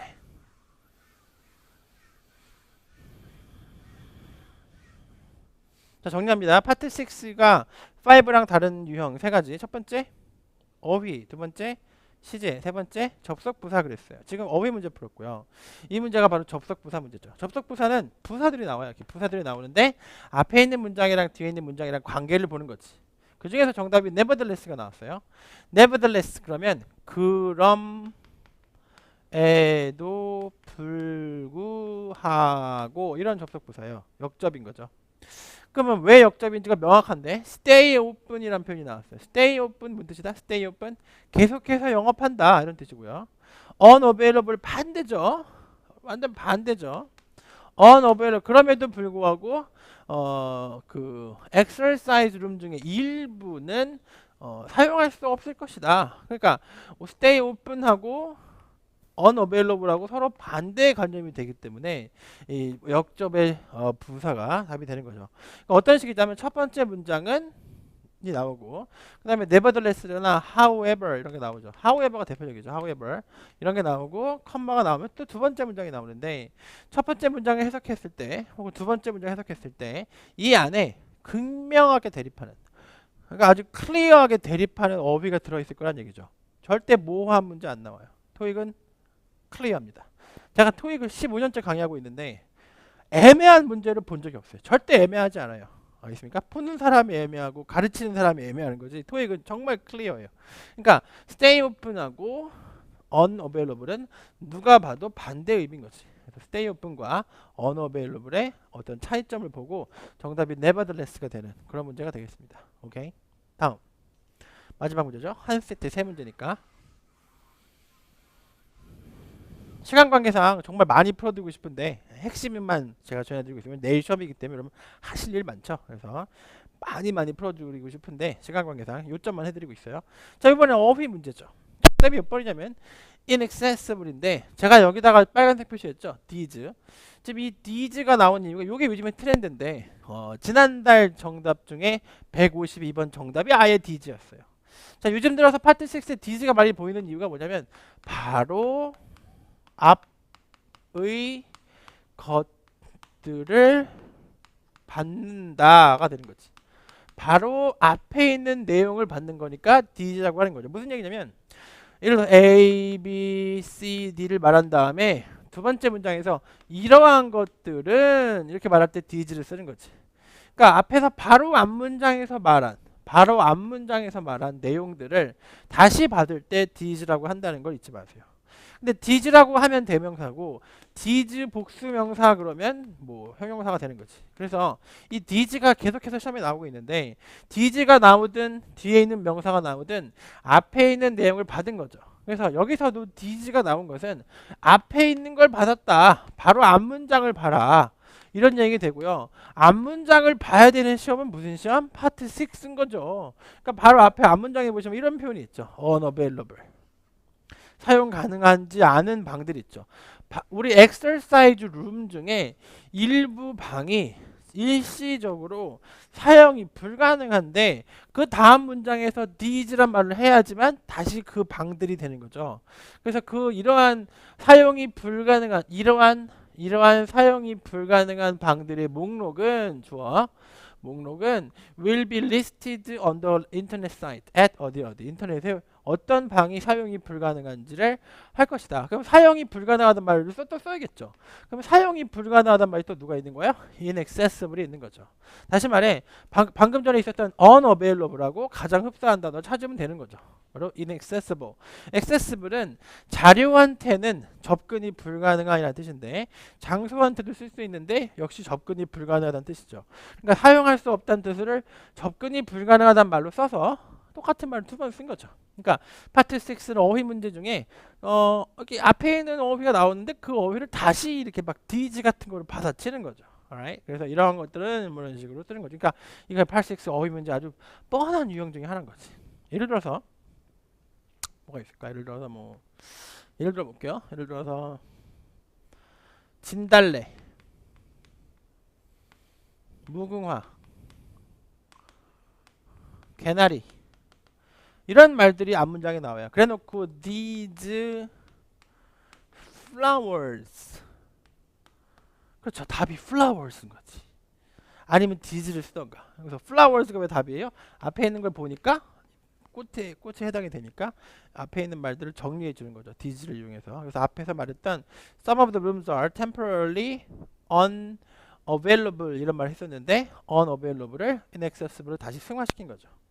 정리하겠습니다. 86는 5랑 다른 문제가 어휘, 시제, 접속부사인데 어휘 문제 앞에 있거나 힌트가 뒤에 있다. 시제 문제 동사가 두 가지 나올 텐데 앞에 있는 동사 뒤에 있는 동사를 보고 순서상 봤을 때 발생했는지 안 했는지 판단해라. 근데 미래 시의 경우 제가 오늘 집어서 말씀드렸지만 투부정사나 명령이 나오면 그 다음에도 같이 미래가 된다. 이런 거 말씀드렸고요. 그 다음에 접속부사 문제 nevertheless와 같은 역접의 접속부사 문제는 앞에 있는 문장과 뒤에 있는 문장이 역접일 것이다. 그 외에도 뭐 접속부사가 여러 가지가 있죠. however 그러나라는 뜻이고 therefore 그러면 그러므로라는 뜻이고 in addition 그러면 게다가라는 뜻이고 그런 거 평상시에 여러분 정리를 해야겠죠. 그래서 세 가지 유형을 보셨습니다. 여기까지 파트 6였습니다. 곧 이어 7에서 뵙겠습니다. 감사합니다. 안녕하십니까. 명단기 수강생 1위 홍진걸 강사의 파트 7 정리를 해보겠습니다.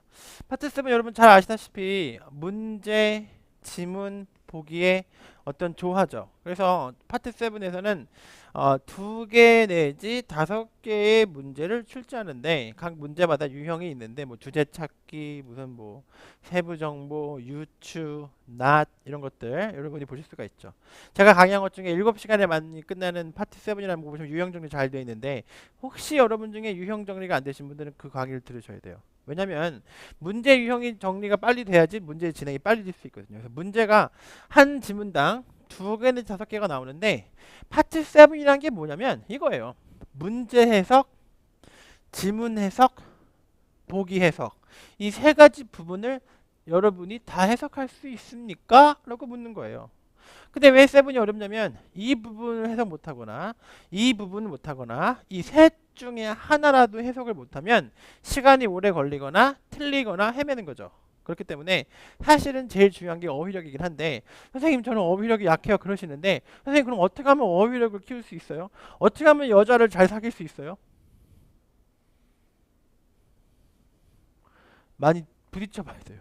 여자랑 사귀어 봐야 돼요. 많이 차여 봐야 돼요. 그래서 여자를 잘 할 수 있는 거지. 방법이 없어요. 뭐 여자를 잘생겼다고 여자 잘 사귀는 것도 아니고 부딪혀 봐야 돼요. 똑같은 거야. 파트 7 잘 하려면 다른 방법이 없어요. 7을 계속 풀어야 되는데 7에 나오는 어휘, 7에 나오는 문제를 계속 부딪혀야 돼요. 그러니까 딴 데서 헤매지 말고요. 파트 7에 나오는 어휘를 계속 공부하시면 돼요. 그래서 물어보는 문제 뻔하고 지문 뻔하고 보기 뻔합니다. 자, 근데 문제에서 지문으로 넘어갈 때 문제를 먼저 읽죠. 그죠? 문제에서 지문으로 넘어갈 때 어떤 능력이 중요하냐면 탐색력이 중요하죠. 어디쯤에 그 해석이 있을 것이다. 이런 그 힌트가 있을 것이다라는 탐색력이 중요한데 여기서 중요한 것은 순서대로 출제될 거란 얘기지. 그러니까 첫 번째 문제에 대한 힌트는 첫 번째 부분에 있을 것이고 두 번째 문제의 힌트는 두 번째 부분에 있을 것이다. 이런 예측은 할 수 있어야겠죠. 그래서 문제를 먼저 해석하고 문제에서는 이제 유형이 중요하다. 문제 해석의 유형이 중요하고 이 유형을 다 한 다음에 지문으로 넘어갈 땐 뭐가 중요하다? 탐색력이 중요하고 어디쯤에 힌트가 있을 것이다 라는 것을 짐작하는 게 중요하다. 아시겠습니까? 그래서 평상시에 이거 연습하실 때는 이제 문제하고 힌트하고 어디 있는지를 이렇게 색깔이 다른 색연필 같은 걸로 표시하시면서 연습하시면 좋아요. 첫 번째 문제가 빨간색이면 힌트 빨간색, 첫 번째 문제가 파란색이면 힌트 파란색 이런 식으로 색깔을 다르게 해서 요거는 요게 힌트가 있고 요건 요거 힌트가 있고 이런 힌트와 문제를 계속 비교하는 연습을 계속 하시면 되는데 요 사이에 무슨 일이 벌어지냐면 어휘를 바꿀 수가 있어요. 어휘의 변화. 그러니까 어휘를 바꾸는 걸 제가 강의 때 뭐라고 그러냐면 분신술이라고 그래요. 분신술. 저만의 용어인데요. 다른 선생님들은 패러프레이즈라 그래요. 그러니까 문제에 들어있는 단어랑 지문에 있는 힌트 부분이 완전히 같을 수가 있는데 혹은 말을 좀 바꿔서 표현할 수도 있다는 거죠. 그리고 지문을 보세요. 지문에서 힌트가 나와서 지문을 찾으면 그 힌트랑 같은 문장에 information, 정보가 들어있어요. 그럼 그 정보를 찾아서 어디로 내려온다? 보기로 내려온다. 이런 얘기죠. 그러면 지문을 찾았기 때문에 보기 4개 중에 고를 때는 뭐가 중요하냐면 어휘력이 중요하죠. 어휘력. 자, 정리합시다. 문제 읽을 때 뭐가 중요하다? 유형 정리가 중요하다. 그래서 문제에서 지문으로 갈 때 탐색력이 중요하다. 어디쯤에 힌트가 있을까? 힌트를 해석하고 다시 보기로 내려올 때 뭐가 중요하다? 어휘력이 중요하다. 왜냐하면 똑같은 단어를 쓸 일이 별로 없어요.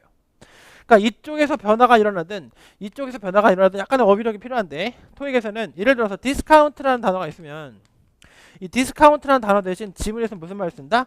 무슨 몇 퍼센트 오프 이런 말 쓴단 말이에요. 그러니까 똑같은 단어를 잘 안 써요. 그러니까 여러분이 평상시에 이런 식으로 말이 바뀌는 것을 연습해야 하면 좋은데 여러분한테 희망적인 것은 말을 바꾸는 것조차 토익은 똑같다는 얘기죠. 맨날 똑같기 때문에 그 부분을 완전히 숙지하시면 세븐도 아주 우스워 보일 수 있다는 거. 그래서 요 세 가지로 나눠서 문제 볼 때 지문 넘어오기, 지문에서 보기 넘어오기, 유형 정리, 탐색력, 어휘력 이것들을 여러분 자꾸 연습하시는 게 중요하다.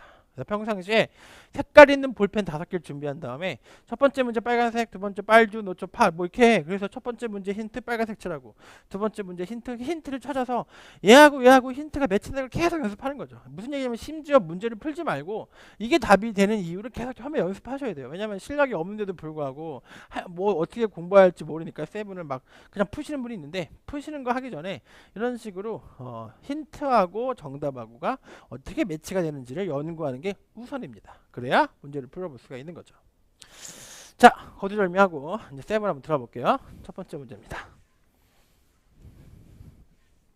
자, 이제 힌트가 되는 부분 이렇게 색깔로 했는데 제가 말씀드린 대로 색깔을 좀 바꿔서 넣어봤어요. 그래서 빨간색 부분이 있고 파란색 부분이 있고 뭐 이런 식으로 색깔을 좀 노란색 부분이 있고 색깔을 좀 바꿔서 넣어봤어요. 첫 번째 문제입니다. 그게 포인트였어요. What is not indicated as something that can be done on the celebration website. 자, not 문제죠. 유형 정리하겠습니다. not 유형은 제공되는 정보가 3가지 이상이란 뜻이고요.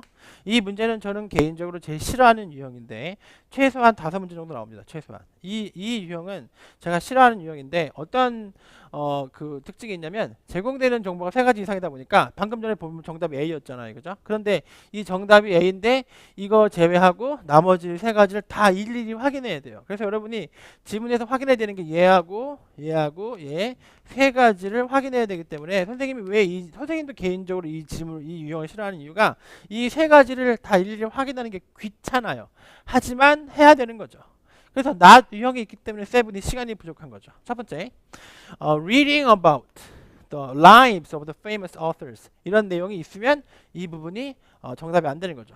보시면 이렇게 돼 있어요. reading about the lives. 그래서 여기 보면 biographies란 말이 나왔죠. biographies란 말이 나왔기 때문에 이 biographies란 표현이 뭐랑 연결되는 거예요?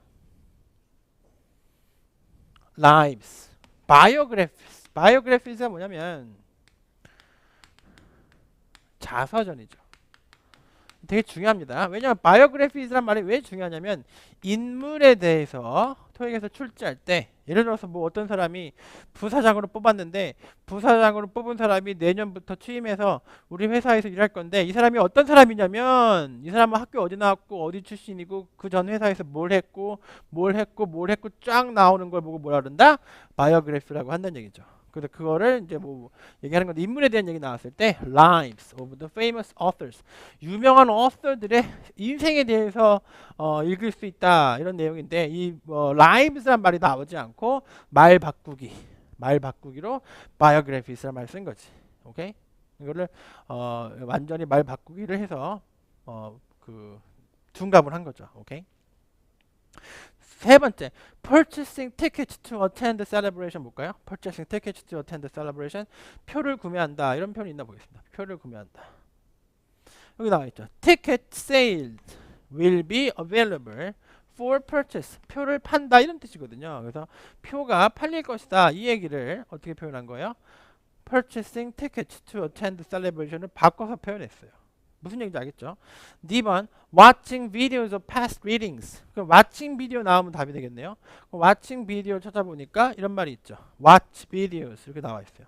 그 다음에 of readings of the well-known authors at the past 한 말이 나오겠죠. past celebrations. past celebration에 대해서 watch 비디오를 할 수 있다. 그래서 첫 번째가 여기 있었고 얘가 세 번째였고 빨간색 문제. 그 다음에 얘가 두 번째였고 세 가지를 다 찾은 거죠. 어때요? 이 문제 되게 짜증나죠. 세 가지를 다 찾으셔야 돼요. 그래서 다 찾아봤더니 없는 거는 A밖에 없어요. sign up for writing classes는 없었죠. not 유형은 여러분이 각오를 하셔야 돼요. not 유형은 정답 빼고 나머지 오답이 옳은 표현인데 일일이 다 찾아야 된다는 그런 생각을 하셔야 되는 겁니다. 오케이? 첫 번째 문제 끝났습니다. not 유형이었고요. 여기저기 흩어져 있는 정보를 하나, 둘, 셋, 세 가지를 찾았습니다. 명심하시고 두 번째 문제 갑니다. What is a requirement of writing submitted by applicants? 지원자에 의해서 제공된 그 requirement, 자격 조건이 뭐냐? writing의 조건이 뭐냐면 it must include the specific number of words라고 했는데 이런 표현을 많이 써요. 토익에서 number란 말을 많이 쓰는데 어떤 숫자가 분명히 있어요. 제가 장담하는다. 무슨 숫자가 있는데 그 숫자를 그대로 답으로 내버리면 문제가 너무 쉽죠. 얘는 그냥 이런 말, 뭐 specific number 혹은 certain number 맨날 그래요. 똑같아요. 그러니까 number란 말을 써버리지 실제 있었던 숫자를 쓰지 않습니다. 그럼 파란색 문제 정답이니까 파란색 힌트 가볼게요. 파란색 힌트 어딨나 볼게요. 파란색 여기 있죠. must consist of 구성해야 된다. of piece writing containing between specific numbers 5 and 2000 words 사이에 그러니까 500이라는 정확한 숫자와 2000이라는 정확한 숫자가 나왔어요. 그죠? 근데 토익에서는 이것도 외우셔야 돼요. 토익에서는 그냥 number 이래 버린 거죠. number, certain number, specific number. 그래서 이거를 그대로 써주면 너무 쉬우니까. 그래서 무슨 숫자든 나오면 꼭 뭐라 그런다? 그냥 number 이래 버려요. number. 그래서 어느 특정 수의 글자 수를 포함해야 된다. 이런 얘기죠. include 포함하다는 뜻이었는데 한번 비교를 많이 해보세요. include란 말 대신 무슨 말 썼어요? consist of란 말로 바꿨죠. 이런 것들을 여러분이 정답을 놓고 계속 힌트랑 비교하셔야 돼요. consist of가 include 이렇게 되는 거지. 그래서 말이 어떻게 바뀌는지 보셨습니다. 파란색 문제 끝났고요. 이렇게 평상시 이렇게 색연필로 하시면 재밌어요. 그래서 형광펜, 색연필로 5가지 준비하셔갖고 이런 식으로 어떤 답과 힌트를 짝을 지어서 연구하시는 거죠. 세 번째 문제는 정답이 C입니다. 이번에는 노란색입니다. 노란색 힌트를 찾아볼게요. What will be sent to everyone submitting an entry to the celebration? submitting 이하가 수식어죠. 그 entry, 작품을 셀레브레이션으로 제출하는 모든 사람에게 무엇이 보내지는가? 이 사람들한테 주어지는 게 무엇인가? 이런 얘기인데 정답이 C죠. A letter confirming the receipt of the entry. 그 작품을 받았다는 내용을 확인해주는 편지를 받게 될 것이다.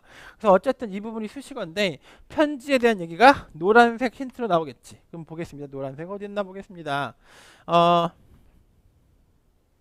노란색 여기 있네요. All applicants, 모든 지원자들은 will receive, 받을 것이다. A receipt letter 나왔네요. 수령했다는 편지 by May 26, 5월 26일까지 이 부분은 필요 없었고요. 어쨌든 편지를 받을 것이다. 이런 부분이 있고 이 편지의 내용은 받았다는 확인을 해주는 편지니까 receipt letter라고 나왔고 이거랑 같은 색깔을 보시면 여러분 정답이 뭔지 알 수 있죠. 그래서 편지는 편지인데 receipt letter가 나오는 거죠. receipt letter가 답이 돼서 정답이 C가 된 거지. 어때요? 파트 7은 심오하지 않아요. 파트 7은 문제 해석하고 지문에 관련된 부분 찾아서 정답으로 내려오는데 이 부분에 있어서 어떻게 말이 바뀌는지만 계속 연구하시면 파트 7은 끝난다는 얘기지. 파트 7이야말로 정말 강의할 게 없어요. 다 어휘예요. 그냥. 그러니까 어떻게 바뀌나 보시면 되는 거예요. 표시만 해놓고 색연필로. 아주 쉽습니다. 사실은 알고 보면 쉬운 거예요. 그러니까 두루뭉실하게 보니까 되게 복잡하고 길고 어렵지만 이렇게 어떤 보물찾기 하듯이 문제에 관련된 부분이 어딘가를 찾아가면서 공부하시면 상당히 좋다는 얘기죠. 맞아, 179번. 이런 문제 요즘 잘 나오죠. 한 회당 2개 정도 나오는데 consideration이 무슨 뜻이냐 이런 얘기죠. consideration 지문에 있는데 consideration은 어떤 심의라는 뜻이 있어요. 심사 이런 뜻도 있고요. 그다음에 고려 이런 뜻도 있고요. 그러니까 우리가 첫 번째 어떤 일을 할 때 이렇게 생각해 보는 거 있죠. 이걸 할까 말까. 어? 뭐 저 선생님의 강의를 한번 들어볼까 말까 이런 고려를 뭐라 한다? consideration 그러는데 사실 심사한다. 그러니까 이 사람을 우리 회사에 뽑을까 말까 이런 것도 consideration이죠. 이런 걸 기억을 하셔야 돼요. 여기 나온 consideration은 여기서 이런 뜻이고 이런 뜻이니까 이런 뜻인 거지. evaluation 평가하는 거지. 이 사람을 진짜로 뽑을까 말까 평가하는 거지. 예를 들어서 후보를 이 사람이 심의하고 심사하고 평가한다는 얘기로 evaluation이 답이 되는 거죠. 그래서 이 사람을 뽑을까 말까 이렇게 할 때 이 사람이 작품을 선출할까 말까를 심사한다는 뜻일 때 evaluation하고 상당히 비슷해지는 거죠. 심사위원이 뭐래요? 평가하죠. 다시 한번 심사위원이 뭐예요? 평가하지. 그래서 그거랑 같은 뜻으로 evaluation이 답이 됐고요. 평가라는 뜻이었습니다. 마지막 문제. What is suggested about the open reading sessions? 이런 게 키워드죠. open reading sessions라는 게 나올 겁니다. 그럼 지문에 open reading sessions가 나올 것이고 또 다른 거 마지막 문제이기 때문에 힌트도 마지막 부분에 나올 거란 얘기죠. 그래서 첫 번째 이거 되게 좋은 거죠. 문제가 5개가 있어요. 그럼 일반적으로 첫 번째 부분에 얘가 힌트가 나오고 두 번째 부분에 얘 힌트가 나오고 세 번째 부분에 얘 힌트 나오고 네 번째 얘 다섯 번째 이렇게 순서대로 힌트가 나올 거란 얘기죠. 물론 약간의 변수는 있어요. 그렇기 때문에 여러분이 색연필을 준비해갖고 어디가 어떤 문제 힌트가 어떻게 나오는지 이런 걸 추적하셔야 되는 거죠. 그래서 오프닝 리딩 세션에 대해서 옳은 것은 이렇게 나왔는데 마지막 부분에 이런 부분이 있죠. All those desiring to read their writing in front of an audience. 청중 앞에서 writing을 그들이 쓴 글을 읽고 싶어하는 모든 사람들은 invited to these sessions. 이 these sessions에 초대된다. 근데 these sessions는 앞에서 말한 요 reading open reading sessions를 말한 거죠. 그래서 이 부분 전체를 보셔야 되고요. 이 these를 이용해서 한 번 더 쓴 거죠. these를 이용해서. 그리고 나서 무슨 말 했어요? which do not require advanced application. 사전의 등록이 신청이 필요하지 않는 그런 these sessions가 되겠죠. 그래서 이 세션은 사전 등록이 필요 없고요. 그 내용은 정답으로 냈습니다. 그래서 뭐가 정답이냐면 B가 정답인데 어떤 말이 나오고 있어요? Anyone may join them without signing up in advance. advance라는 표현이 있었고요. 그 다음에 이제 without이 이제 not의 개념을 한 거고 sign up이란 말이 이제 application으로 표현됐죠. 애플리케이션이 무슨 뜻이 있어요? 지원이라는 뜻이 있는데 사인업도 신청하다는 뜻이 있거든요. 그러니까 사인업이란 말이 애플리케이션을 변했고 without이 not으로 변했고 in advance가 advance라는 형용사를 변했고 do not require advanced application이라고 표현됐는데 이 표현이 이렇게 바뀔 수 있구나. 자, 정리합시다. 파트 7은 문제를 해석해서 유형을 파악한 다음에 지문으로 가서 힌트를 찾아서 정보를 얻고 그 정보를 얻은 것 중에서 보기 중에 고르는 그런 과정의 문제인데 여러분이 문제를 푸실 때 유형 정리가 중요하고 문제에서 지문으로 갈 때는 지문의 힌트가 큰 지문 중에 어디쯤에 힌트가 있는 탐색력이 중요하고 그 지문을 찾았을 때 힌트가 나오면 보기랑 어휘력으로 비슷한 단어를 패러프레이즈한 걸 잘 찾는 게 중요하다. 이런 말씀을 드리고 싶네요. 마지막으로 한 말씀 더 드리자면 요즘 파트 7은 바뀌었다는 얘기죠. 요즘 파트 7은 여기서 2단계가 돼요. 어떤 식이 되냐면 이렇게 되는 거죠. 문제에서 힌트를 찾았는데 이 힌트가 정답을 말해주는 것이 아니라 또 다른 힌트를 또 말해서 여기서 정보가 나오는 거지. 무슨 얘기냐? 이런 얘기예요. 자, 기존의 문제는 이렇게 된다는 얘기죠. 자, 잘 보셔야 돼요. 시간 없으니까. 문제에서 색깔 바꿀게요.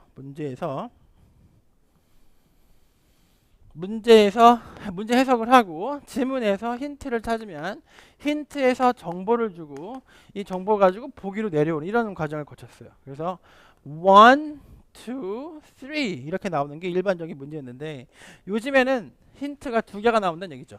그래서 어떤 식이 나오냐면 문제에서 지문으로 가서 힌트를 찾았는데 이 힌트가 끝난 게 아니라 얘가 또 다른 힌트를 또 나서 한 번 더 가는 거지. 그러니까 얘에서 얘로 가서 여기 정보가 또 있는 거지. 그러니까 2번 찾게 만드는 거예요. 그걸 다시 내려와서 정답이 되는 거지. 그러니까 힌트가 몇 개 나온다? 우리가 지문에서 찾아야 될 힌트가 몇 개다? 2개인 경우도 있는 거지. 그래서 여기로 갔더니 여기로 가는 거지. 예를 들어서 보물찾기야. 보물찾기인데 보물을 찾으려고 보물을 찾았는데 상자가 나왔어. 그래서 보물인 줄 알고 상자를 딱 열었더니 이게 웬일이야. 상자 안에 열쇠가 또 있는 거예요. 그럼 이 열쇠를 들고 가서 다시 또 보물을 찾아야 되는 거지. 하지만 열쇠를 찾아야 보물을 또 찾을 수 있죠. 그렇기 때문에 두 개를 찾으란 얘기예요. 그래서 요즘 트렌드는 뭐다? 힌트가 두 개 나와서 여기 한번 갔다가 다시 또 가는 거지. 알겠습니까? 이런 식으로 나오는 문제가 분명히 나올 것이다. 특히 이렇게 보면 무슨 문제가 돼요? 더블 패스지 되죠. 그러니까 더블 패스지 되면 한 번 나왔다가 요로 갔다가 다시 오는 거지. 그러니까 두 개의 정보를 찾아야 되는 그런 과정을 거치게 될 것이다. 별로 복잡하지 않다는 거. 제가 기회만 되면 또 여러분을 만나 뵈서 정말로 세븐이 단순하다는 걸 다시 한번 보여드릴게요. 다만 어휘력이 관건인 거지. 그래서 여러분 열심히 어휘력 공부하시는데 다시 한번 당부하지만 파트 7을 공부하시면서 어휘를 키우셔야지 엄한 데 가서 어휘 공부하면 7이 나오지가 않아요. 그래서 7은 항상 7 안에 있는 어휘를 공부하시길 바라면서 뭐 많은 강의들이 준비되어 있어요. 0단계 정말 좋은 강의가 많으니까 꼭 제 강의가 아니더라도 뭐 파트 7의 어휘에 대한 강의, 파트 7의 유형에 대한 강의, 5 문법에 대한 강의, 오늘 뭐 배웠지만 파트 6의 뭐 유형에 대한 강의 이런 것들을 딱딱딱 중요한 것만 들으시면 별로 어렵지 않다는 거. 그래서 길은 다 있어요. 여러분이 실행에 옮기시면 됩니다. 그래서 내일 여러분 지금까지 많이 달려오셔서 공부 열심히 하셨는데 내일 정말로 좋은 결과가 있기를 믿어 의심치 않습니다. 영단기는 항상 여러분과 함께합니다. 지금까지 대표 강사 홍진걸이었습니다. 감사합니다.